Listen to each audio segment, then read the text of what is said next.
Hola, ¿qué tal? Guillermo Rodríguez. El día de hoy voy a hablar del Porfiriato. Bueno, yo les mencionaba que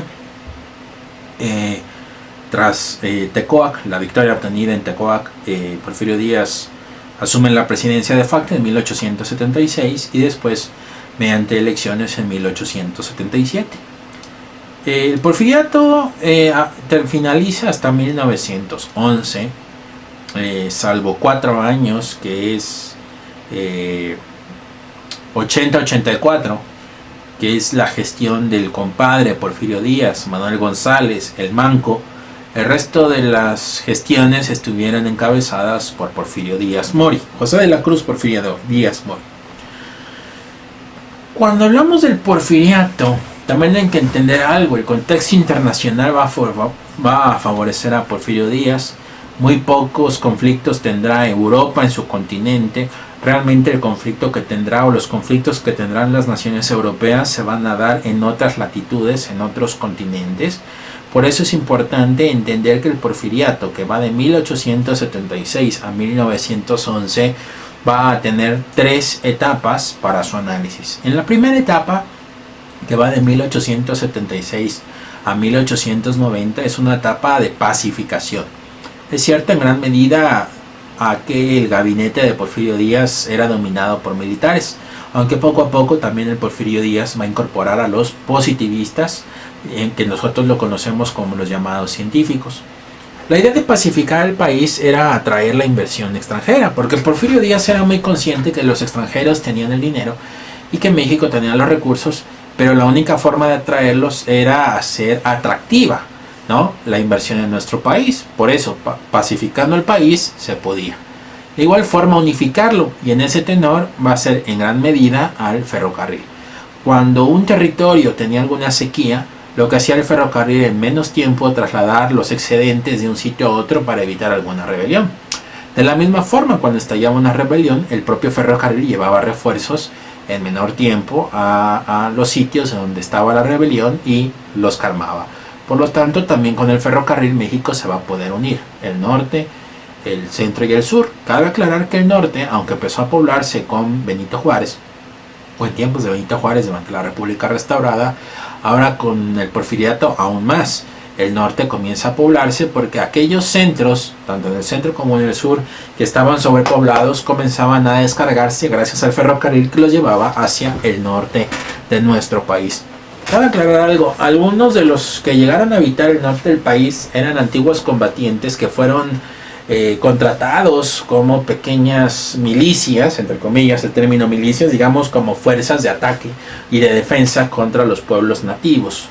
Por eso también la importancia que va a tener el Porfiriato hacia los inversionistas, de que logró pacificar a los pueblos nativos o a los pueblos apaches que atacaban el norte del país. En algún momento, cuando se daba alguna elección muy reñida para gobernador, Porfirio Díaz intentaba conciliar las diferencias, y cuando esto simplemente no se podía, Porfirio Díaz lo que mandaba era un tercer personaje para que se hiciera cargo del gobierno. De igual forma negociaba. Cuando, por ejemplo, algunos delincuentes eran detenidos, Porfirio Díaz a veces los invitaba a formar parte de los rurales porque conocían muy bien la zona, o de repente logró incluir en el sistema político mexicano ser diputado, ser senador, presidente municipal, gobernador, en fin, era parte de el juego político que el propio Porfirio Díaz tenía. Cuando definitivamente ni la conciliación ni la negociación servían, pues ya venía la represión, siendo 2 prisiones, digamos, las más emblemáticas, aunque va a haber una tercera, pero ya tardía. Me estoy refiriendo a la cárcel de Belén, en donde, si han leído México Bárbaro, se lo recomiendo. Hay una parte que es descrita por el autor, en donde se habla de las torturas que se aplicaban en la cárcel de Belén, San Juan de Ulúa, repito. Había otra que era Lecumberri. Obviamente Porfirio Díaz en esta etapa utiliza la constitución de forma, pero no de fondo, cuando le conviene. ¿Ok? Hacia 1890 y hasta 1898 ya las cosas cambian, ya comienza a percibirse un mayor centralismo, un autoritarismo, un gobierno más personalista, vaya, todo se centraliza en la figura de Porfirio Díaz. En donde ya las cosas comienzan a cambiar es en 1898 y hasta 1911 más o menos, que es, no digo 1910, porque muchos dicen, bueno, 20 de noviembre de 1910, 25 de mayo de 1911 es el día, en la fecha de la renuncia de Porfirio Díaz. Entonces, entre 1898 y 1911, todo comienza con una crisis que se da en los Estados Unidos, y que muchos de los mexicanos que cruzaban la frontera y trabajaban del lado norteamericano, pues eran mexicanos que tenían acceso a la prensa norteamericana y obviamente se enteraban de diversas temáticas sobre México que pues obviamente en la prensa mexicana no se hablaba porque estaba controlada la prensa. Pero cuando comienzan los despidos de estos mexicanos y buscan empleo en nuestro país, ellos se comienzan a dar cuenta de las inconsistencias o contradicciones. Aunque podían hacer el mismo trabajo o tener mayor o hacían más cosas que un ingeniero extranjero, por el simple hecho de ser extranjero, pues inminentemente recibía una mejor paga.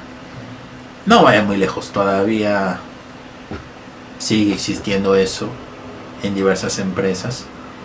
Ya lo dijo Joseph Fontana, ¿no? Hay trabajadores pobres en la actualidad. Ya falleció Joseph Fontana, que es un historiador español bastante bueno. Entonces, eso en parte, ¿no? El hecho de que estos mexicanos que trabajaban en los Estados Unidos y que se quedan sin empleo y que regresan a nuestro país a trabajar, pues obviamente ellos anhelaban también la democracia. No lo digo yo, lo plantea también Frederick Katz en su texto La Guerra Secreta en México, por si les interesa. Independientemente, también habría que sumar las ideas primero liberales y también después anarquistas de los hermanos Flores Magón, quienes van a ser los primeros críticos del régimen y que tras la persecución que sufrían optaron por trasladarse a los Estados Unidos. Ahí en Estados Unidos es cuando comienzan a simpatizar con el anarquismo y en ese tenor ellos buscaron la forma de organizar alzamientos y huelgas. Obviamente cuando hablo de huelgas nos vendría a la mente dos huelgas importantes, aunque van a ser tres. La primera de ellas es la de Cananea, donde inclusive Rangers norteamericanos cruzan la frontera en Sonora para someter a los trabajadores. En el caso de la huelga de Río Blanco, todo comenzó porque los trabajadores querían mejoras salariales. El gobierno pues intervino y sugirió, pero las empresas no lo acataron, así que vino la huelga. Las guardias blancas que estaban contratadas al servicio de las compañías textileras, pues inmediatamente terminan por acabar con los huelguistas. Y hay una tercera huelga que es la de ¿cuál es? La del tren, la del ferrocarril, pero que se da en Chihuahua. Obviamente el ferrocarril es, no digo sinónimo del porfiriato, pero pues el gran desarrollo que tuvo el ferrocarril fue en tiempos del porfiriato. Y también mencionar algo, llegó un momento en que José Limantur, el que era secretario de Hacienda, llegó a trazar un plan, puesto que México en cuentas va a tener un superávit, de poder adquirir el ferrocarril. Inclusive la revolución se va a dar casi con el ferrocarril también, ¿no? Entonces me parece interesante hablar al respecto. Pero bueno, vamos a continuar. Buena parte del éxito de Porfirio Díaz se va a gestar en su primer mandato, para el que fue electo en 1877 al 80. En primer lugar porque buscó un entendimiento con los Estados Unidos.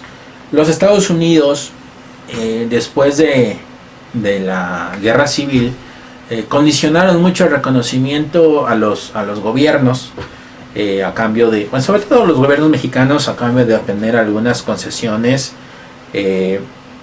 o algún pago de indemnización y demás. Y entonces lo que hizo Porfirio Díaz fue como, voy a mandarles un pago para que se den cuenta que conmigo hay seriedad. Obviamente no fue fácil para Porfirio Díaz, él tuvo que recurrir a personajes como María Zamacona o Matías Romero, que hablaban perfectamente el inglés. Sobre todo Matías Romero estaba casada con una norteamericana. El propio Matías Romero había sido compañero de aula de Porfirio Díaz en el Instituto de Oaxaca, en el Instituto de Ciencias de Oaxaca.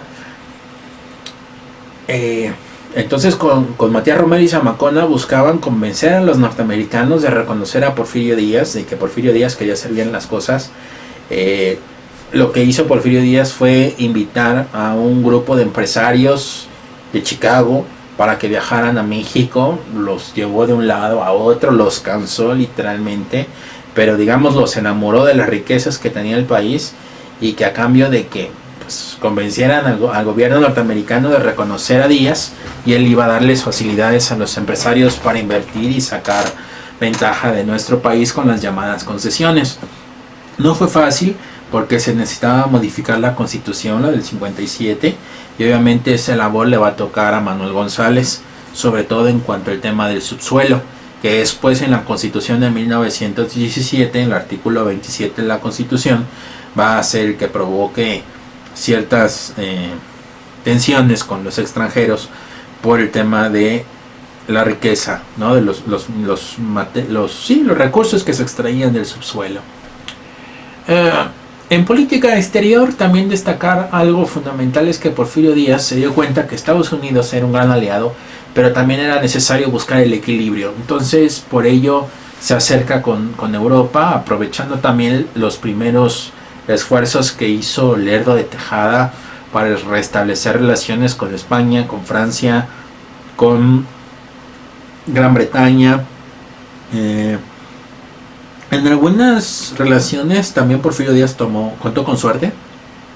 Por ejemplo, las relaciones austrohúngaras, aunque económicamente no favorecieron al país, sí sumaron en el ámbito de la imagen positiva de México como una nación civilizada. En las relaciones con Japón, lo dice Roberta Layuz, por primera vez México y Japón están en igualdad de condiciones y negocian. Por eso una forma de no digo premiar, pero una forma de reconocer a México. Lo que hizo Japón fue darle una buena propiedad o un buen espacio para su embajada en Japón. También hay una migración importante de chinos. Japoneses va a haber en Chiapas, de chinos en el norte del país, coreanos en la península de Yucatán. También van a haber, bueno, obviamente europeos. También habitantes de Medio Oriente van a llegar. En fin. En el caso de, obviamente, lo que detenía a Francia, a España y a Gran Bretaña en el tema de la deuda. Obviamente México se comprometía al tema de la deuda. También en el caso de España, pues España veía con cierto recelo lo que hacían los norteamericanos en Cuba. Así que en algún momento España llegó a pensar de que si ellos perdían Cuba, que al menos Cuba pudiera formar parte de México. Porfirio Díaz junto con Estados Unidos fueron árbitros de Centroamérica, y quizá aquí fue donde tuvieron un punto de acuerdo, pero también de desacuerdo ambos gobiernos. Y también destacar lo que hizo Porfirio Díaz en su primer mandato, que fue modificar la Constitución para impedir la reelección inmediata. Esto le va a ganar muchos dividendos a Porfirio Díaz, que bueno, después de volver en el 84, pues las cosas van a cambiar. Cabe también mencionar algo fundamental: el positivismo y el darwinismo social van a influir en el gobierno de Porfirio Díaz. El famoso orden y progreso, aunque más bien fue orden y progreso, perdón, pues entre comillas, ¿no? Porque existían muchas desigualdades en el país.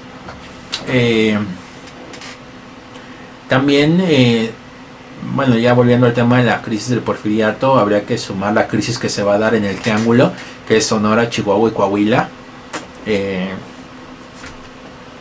Y también digamos, el punto medular que va a provocar que la gente se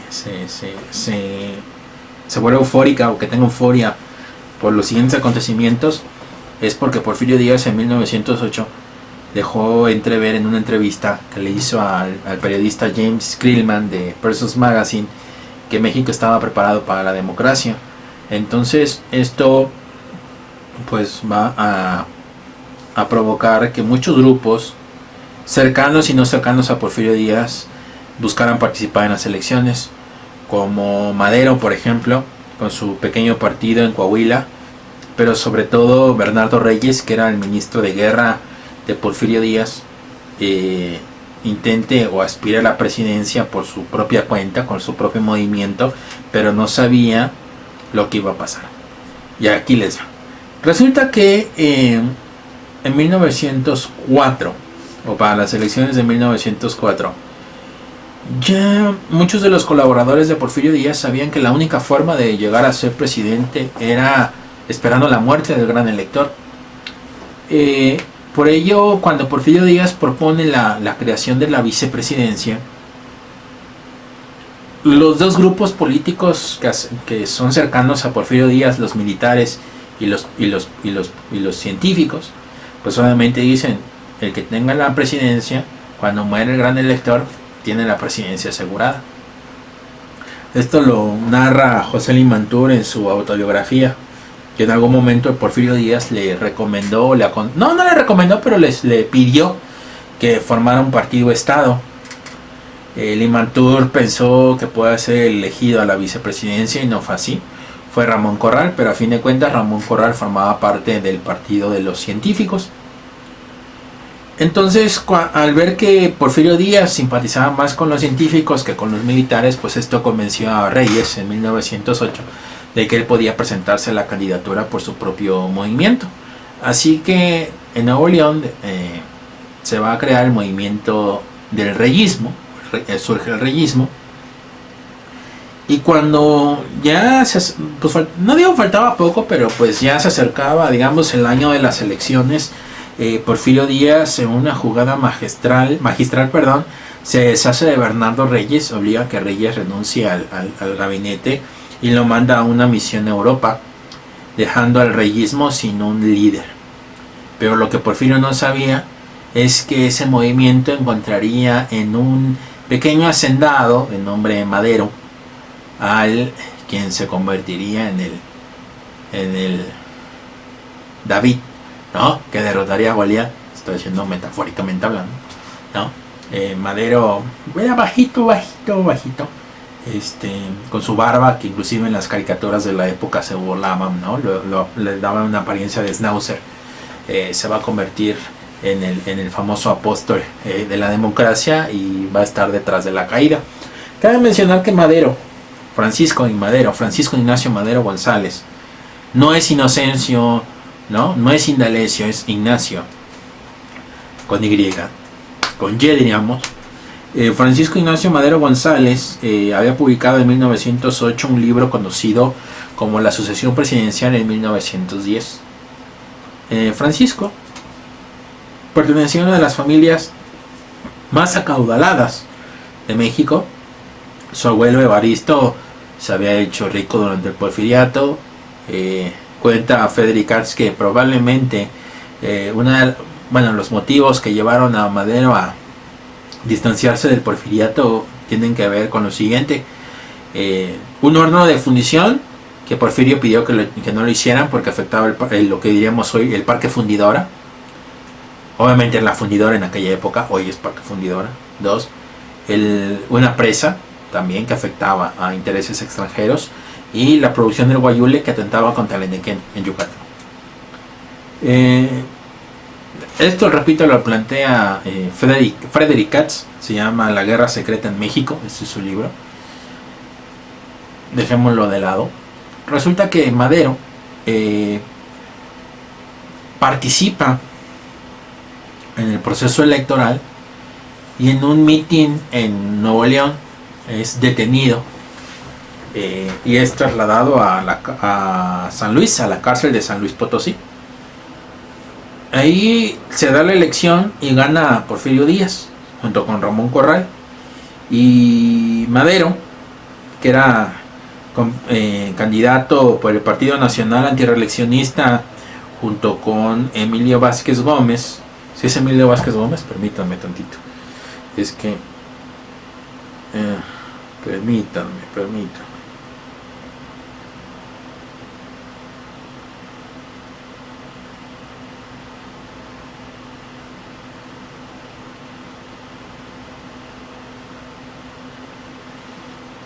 ¿O era Francisco o Emilio? Ahorita les digo.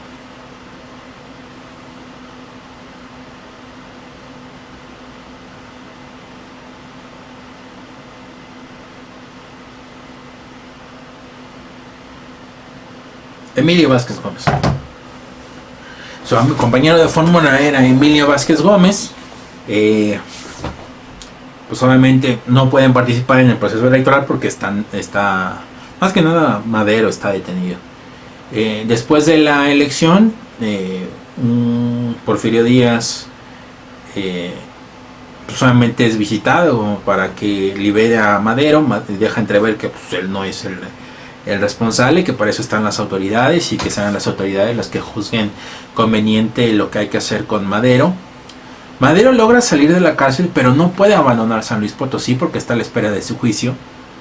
Por ello es que en ese momento Madero se convence que hay que tomar las armas. Madero era defensor de la democracia y de las instituciones, pero esto lo obligó a abandonar San Luis Potosí, llegará a San Antonio, Texas, y de ahí va a proclamar el famoso Plan de San Luis. Cabe aclarar algo. Para esto ya Porfirio Díaz ha festejado o ha estado inmiscuido en los festejos del centenario de la independencia de México, y nadie podía imaginar lo que iba a suceder después. Estamos hablando de esto en octubre, cuando Madero da a conocer el Plan de San Luis y hace un llamado a que se tomen las armas el 20 de noviembre a las 6 de la tarde. Realmente ese día, el 20, bueno, 2 días antes en Puebla, los hermanos Cerdán. Pero hay que mencionar algo, muchos de los simpatizantes de Francisco se van a San Antonio, entre ellos Aquiles Cerdán. Se tiñó el cabello, se fue a San Antonio y después regresa haciéndose pasar por una viuda y llega a Puebla. Obviamente son descubiertos los hermanos Cerdán, los hombres pues, a excepción de las mujeres que son detenidas, los hombres fallecen. Obviamente Aquiles Cerdán se esconde y en la noche del 20 intenta salir y lo matan. Madero el 20 cruza la frontera. Él inclusive decide iniciar el movimiento en una ciudad fronteriza que llevaba por nombre Ciudad Porfirio Díaz. Es el símbolo, ¿no? Ciudad Porfirio Díaz, la ciudad del dictador, que hoy digamos es Piedras Negras, Coahuila. Y Madero se da cuenta que no tenía suficiente apoyo, así que decide retirarse. Obviamente van a haber alguna que otra escaramuza y demás, pero realmente las cosas van a cambiar a partir de 1911, cuando su hermano Gustavo contacta a Sherwood Hopkins, que digamos sería como su intermediario con los Estados Unidos, y ser un tipo que tenía como hobby algunas revoluciones en Latinoamérica. De igual forma, en 1911 los hermanos Flores Magón, que estaban detenidos están detenidos en los Estados Unidos, los liberan e iniciarán o harán de las suyas en Baja California Norte, ¿sí? Y la zona de Tijuana, más que nada. Y también es 1911 es cuando aparece en escena Pascual Orozco, que será el primer caudillo de la revolución, junto con Francisco Villa. Y hay otro personaje que se suma al plan de San Luis, que repito, el plan de San Luis fue proclamado en San Antonio, Texas. Es Emiliano Zapata, el caudillo del sur. Cuando ya cruza la frontera Madero por segunda vez, ahora lo hace el 14 de febrero, lo hace en Ciudad Juárez. Ahí sitia Ciudad Juárez. Hay algunos incidentes, pero él va a lograr negociar con Porfirio Díaz, que manda a Limantur. Obviamente en los tratados de Ciudad Juárez la petición es la renuncia de Porfirio Díaz, Porfirio Díaz acepta, estamos hablando del mes de mayo, el 25 de mayo de 1911. Pero antes de terminar me gustaría dejar algo claro.